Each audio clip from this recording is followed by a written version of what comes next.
তো ফ্রেন্ডস, কেমন আছেন আপনারা সবাই? আজকে আমরা ই রিটার্ন নিয়ে কাজ করব।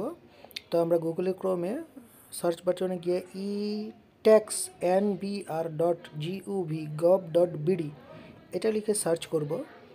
সার্চ অপশানে গিয়ে এটা লিখে যখন সার্চ করব, সার্চ করার পরে আমাদের ই রিটার্নের যেই সার্ভার সাইট, সেই সাইটটা চলে আসবে।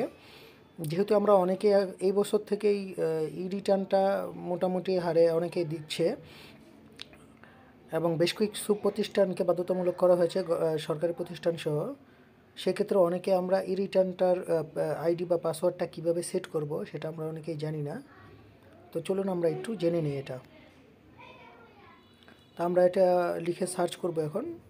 সার্চ করার পরে দেখুন আমাদের সার্ভারটা চলে আসবে। এনবিআরের সাইটের যে সার্ভারটা আছে ই রিটার্নের জন্য, জাতীয় রাজস্ব বোর্ডের, ওই সার্ভারটা চলে আসবে এখন আমাদের সামনে।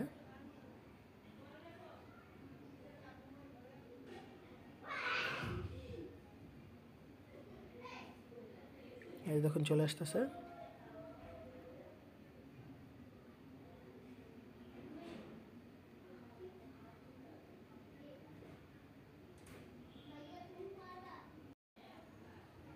এই যে সাইটটা চলে আসছে, দেখেন এখানে ই-টিন, ই রিটার্ন ভেরিফাই, এগুলার লাইনগুলো আছে, ই রিটার্ন লেজার।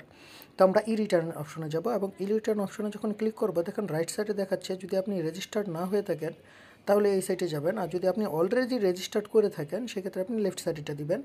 এবং আপনি যে মোবাইল নাম্বারটা দিয়েই করবেন, লগ ইন করবেন বা সাইন আপ করবেন, সেই নাম্বারটি নিবন্ধিত কিনা বায়োমেট্রিক দিয়ে, সেটার জন্য 16001 নাম্বার বা একটা কোড দেখাচ্ছে, ওই কোড দিয়ে আপনি চেক করে নেবেন আপনার নাম্বারটা। এবং এখানে আপনার টিন 12 ডিজিটের টিন এবং 11 ডিজিটের মোবাইল নাম্বারটা দিতে হবে, ক্যাপচা দিতে হবে। ক্যাপচা দেওয়ার পরে ভেরিফাই করে দিবেন। তখন আপনার নাম্বারে একটি ওটিপি যাবে এবং ওই ওটিপিটি দিয়ে আপনি এখানে পুনরায় পাসওয়ার্ডটা সেট করতে হবে।